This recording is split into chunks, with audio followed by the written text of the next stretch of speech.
So this video is going to be how to attract the love of your life. How to attract the love of your life. I never thought that I would do a video like this because when it comes to love, I've always just been kind of guarded about that because I've had a really challenging journey in my life, in my love life, and I've had so many karmic patterns I've had to do. And I was like, you know what? The right thing to do is to share with people the recipe, the sauce, how I attracted my husband. So I'm currently married. I have a daughter and I attracted a new home. I attracted a completely different life. But this isn't the first time. It's just sometimes when people see manifestations that they particularly want, they'll say, oh, she has this or she has that. And first of all, I want to let you know that if you're trying to manifest anything and you're looking at something that someone else has or something that you want and you're putting it up on a pedestal, it is going to actually remain something that kind of, how do I even say it? It can feel like it's impossible to get because you're psychologically putting it on a higher level. You're making it this big thing. So it's like, how do you deal with the desire aspect? Because desire is big and huge. Number one thing to do is that when you're thinking about what you want, dream. I just realized, oh, I thought I had one earring on. Dream about what you want. Imagine what you want. Be playful about what you want. But if you're thinking, using your mind to think about what you want, and you're being so specific and you're being so hard on yourself, like it hasn't come and it's turning into anxiety, then there's time to drop it. So we're gonna just get into the energy right now. Yes. So the first thing that you want to do anytime you want to attract anything in your life is recognize what's got to go. A lot of times we think manifestation is about addition, but it's really about subtraction. And they don't tell you that. They'll say, oh, think about this, do this, do this. That's putting things on a pedestal. The first thing you want to do is get to ground zero. You want to drop all the dead weight. Because sometimes we're actively doing things that are sabotaging our chances of attracting certain things into our life. And so it's not about becoming, it's more about undoing. And it's almost like if you think about your house, or let's not do the house analogy. Let's do like the body. So you're wanting to shed weight, you wanting to get into this ideal version of you. It's still you, but it's almost like your dietitian, your trainer will say, what are you already eating? Drop this, drop this, drop this. And it's before you implement something in, when you're releasing, it's getting into a place of releasing stress. Right here we have the devil. The devil deals with desire. And we have the Two of Swords. Now this Two of Swords is talking about mental conflict. The birds represent the energy of feeling like you're being picked at, like your mind is almost like turning against you. That's why I said use your heart to feel for things you want. Get into a peak state about what you want. If you're thinking about something that you want and it doesn't feel good, don't think about it. Because you don't need to keep your attention on a manifestation to attract it. That's not true. And a lot of times other people might say otherwise, but we're not here about other people. We're here about you. So the devil card here is Capricorn energy. Capricorn energy represents the father, represents the masculine energy in you that wants to solve a problem, that wants to tackle it to the ground. So with the Two of Swords here, you're being called to let it go. Because what you're actually doing, see how these strings are attached? When you cut the thought of obsessing over something to the point where you're thinking about it, and it's in the mind, not the heart, remember, not the passionate type, but the mind where anxiety comes and it feels heavy and you're like, well, why can't I attract the love of my life? And why can this person? Because you see, the devil, there's a couple here. There's the guy here and the girl here. And it's like, this talks about karmic relationships. So you could be the type of person who's like, man, I keep attracting the same type of person over and over. And why does this person? You're in your head too much. Haven't you ever noticed that like when someone tries really hard, like for example with pregnancy, I don't know why pregnancy is coming up, but like someone could be trying to get pregnant so hard. Like I just got an image of like Kourtney Kardashian, and like regardless of what you feel about the Kardashians, she was trying so hard to get pregnant. She was like eating a certain way. She was like having sex in weird positions, and she was timing it, and she was like so focused mentally on having this baby. And then she stopped doing the treatment. She cut it off. She completely let it go. And then she got pregnant. So when you let something go, I want you to imagine that we're cutting the strings of these intrusive thoughts. So the first thing you need to do is, if the thing is, you can't stop your thoughts all the time, okay? Thoughts are there. And trying to stop your thoughts is a trap. That's being in the mind too much. You can't use the mind to overcome the mind. So the first thing you want to do is get a pen and paper and literally just start writing out everything. Maybe if you don't feel like you'll ever attract someone who's worthy or someone who's honest or it's almost like I can feel chills when I say that. Let it go. Let it out of your body. Let it out of your system. I have this belief that I still need to practice from time to time, but it's that all negative thoughts belong on paper. And when I started saying that, I forgot who I got that from, this motivational speaker. Her name is Tracy something. I have to look up her name. But she said all negative thoughts belong on paper. And so if you can do that, like, do a 30-day challenge, okay? So if you want to attract in love, I'm going to tell you how to do it, but I'm also channeling messages. So definitely all of your negative thoughts about your situation, and including like, oh, I'll never have kids, or I don't want this. I said the same things. I didn't want those things either. But what you're doing is you're adding weight and you're adding more situations. Just don't say anything at all. Like, even if you're like, I'm open. I just heard that. Like, some of you guys need to hear and start saying, I'm open, instead of saying, I'll never do this, I'll never. What you're doing is you're adding obstacles with the devil energy. You're adding blockages. You're in, especially with the devil card, it represents Capricorn. And Capricorn is ruled by the planet of Saturn, where there's intentional challenges. Everyone in their life has different areas where they're challenged or where they have certain obstacles. But overcoming their obstacles is not just about what someone else did. It's about who they became. So once you write all those negative thoughts on paper, find someone that you can use as like a divine, I like to call them divine examples of what a relationship would feel like. Because you can't envision with the Two of Wands. See how she's got like this vision board here? She's got the globe. There's two wands representing her spirit. When we're dealing with the Two of Wands, we're dealing with the intuitive mix-up of how we feel about something, about the passion that we have, that we want to go towards. She's leaning in the window. She's like, I'm so close, but I'm so far. Like, you don't jump out the window. You have to go all the way down the stairs. It's like,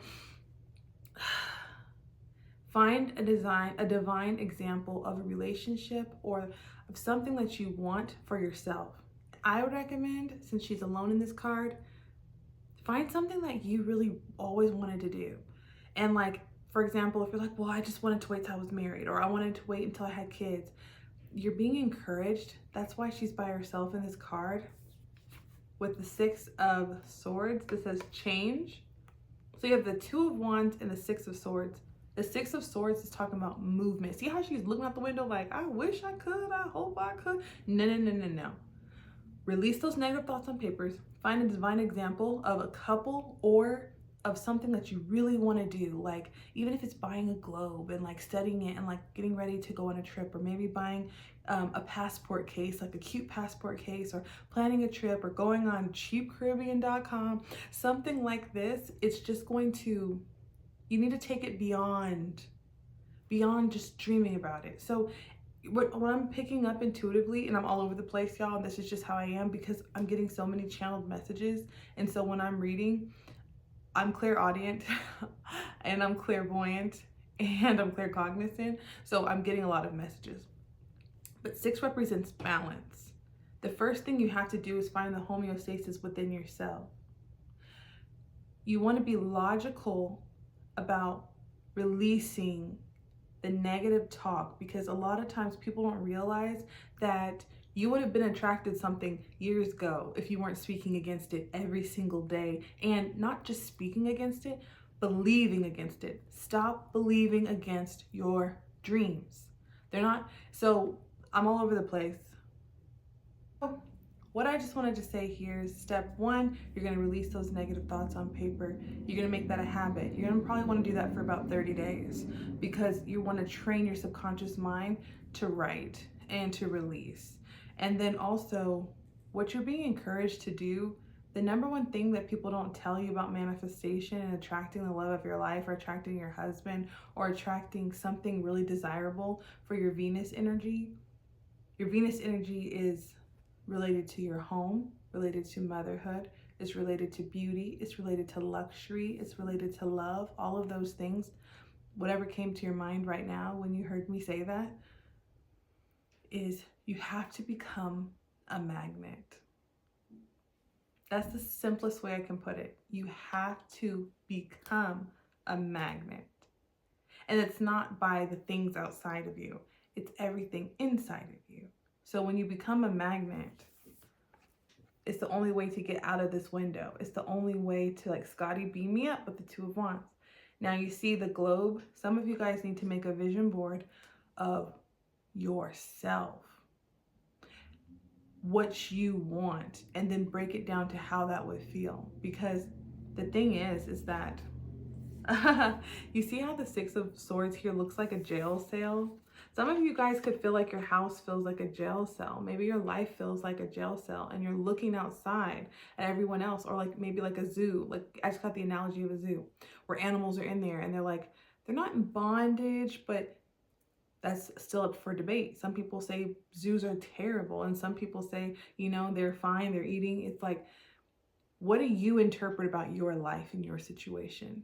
If you're feeling like you're being held back from love, or like you're just a spectator and that you're just viewing it and maybe you'll just be alone, if you don't really believe that, you're actually making it true for yourself.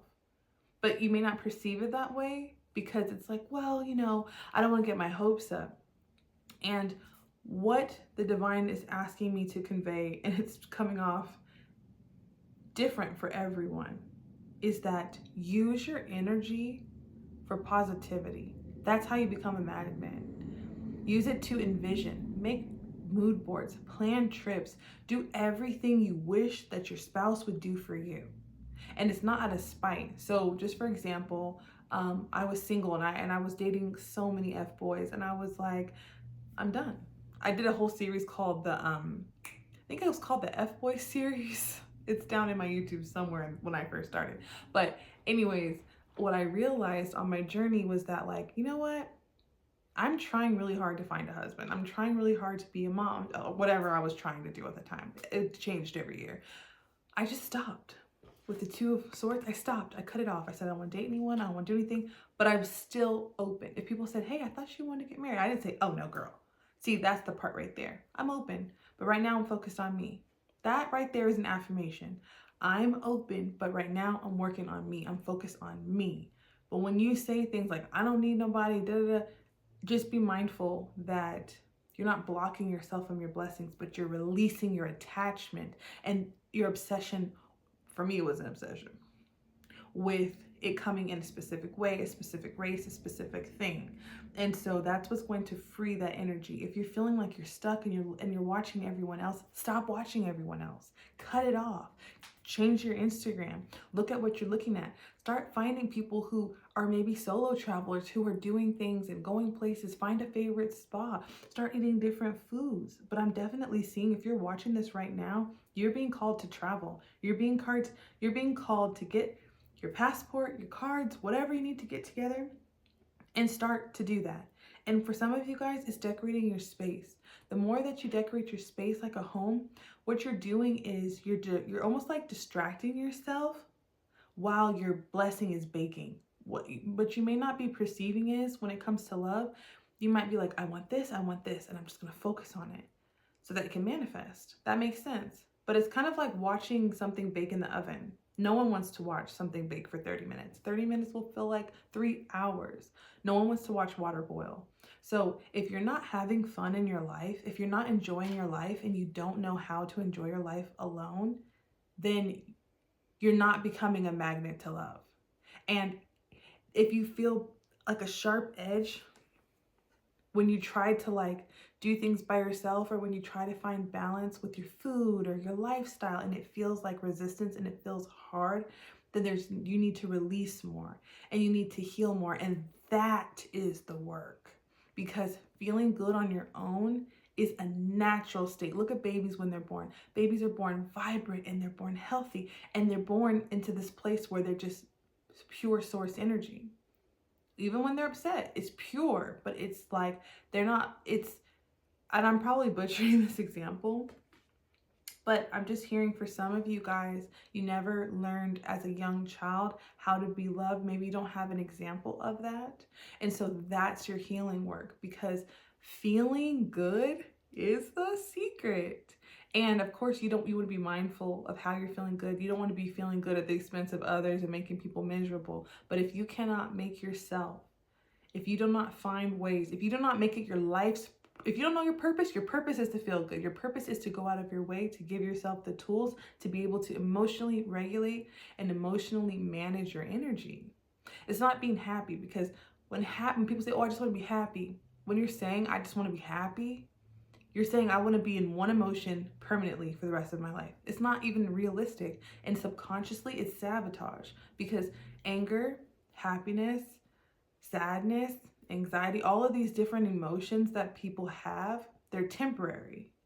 But peace is something that you can experience at any state. What you're trying to do is get beyond the emotions. The emotions are right here.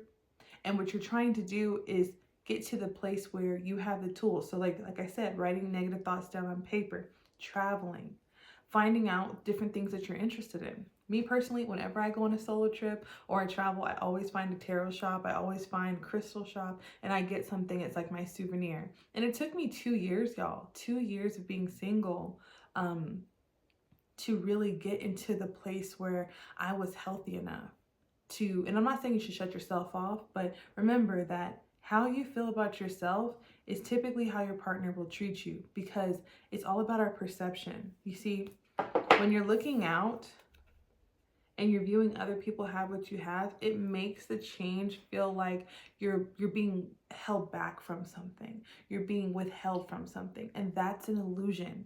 It's an illusion. See how this looks like prison, but she's just in her room? Prison is a mindset. Prison's a real place too, so be careful. But what I'm saying is that use your imagination. Tap into your childlike self. If you don't know how to have fun, that's really, really sad. And that's how I felt about myself. I felt really, really sad because I didn't know how to have fun. And so even if you have to hire a therapist, if you have to get a reading where we can do it personal for you, your mission is to learn how to enjoy your life. Because when you do that, you heal yourself. You heal yourself. And then you let go of it. And you're just enjoying your life.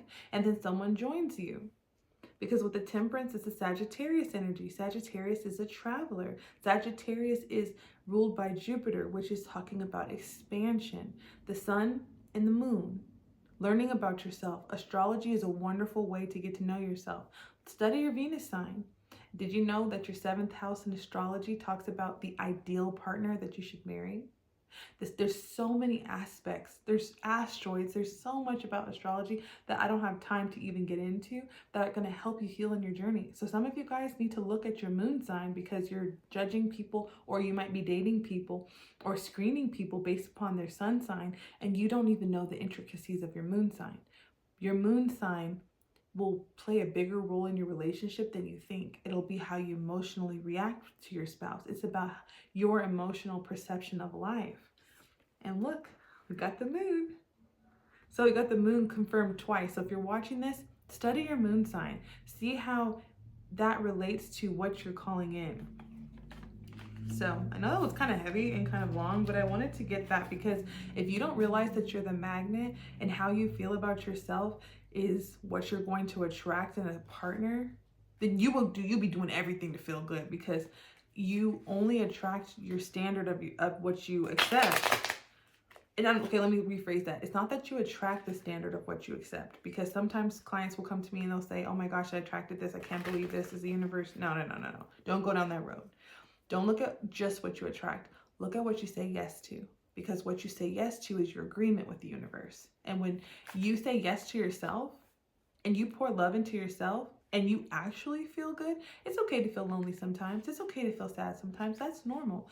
But if you're not seeing a therapist, if you're not actively working on yourself, if you're not exercising or changing your diet or doing something long-term to sustain your mental health and your emotional health for yourself, you're going to attract someone who you might say yes to might be someone who's just like you, and you have no idea how that person acts out that.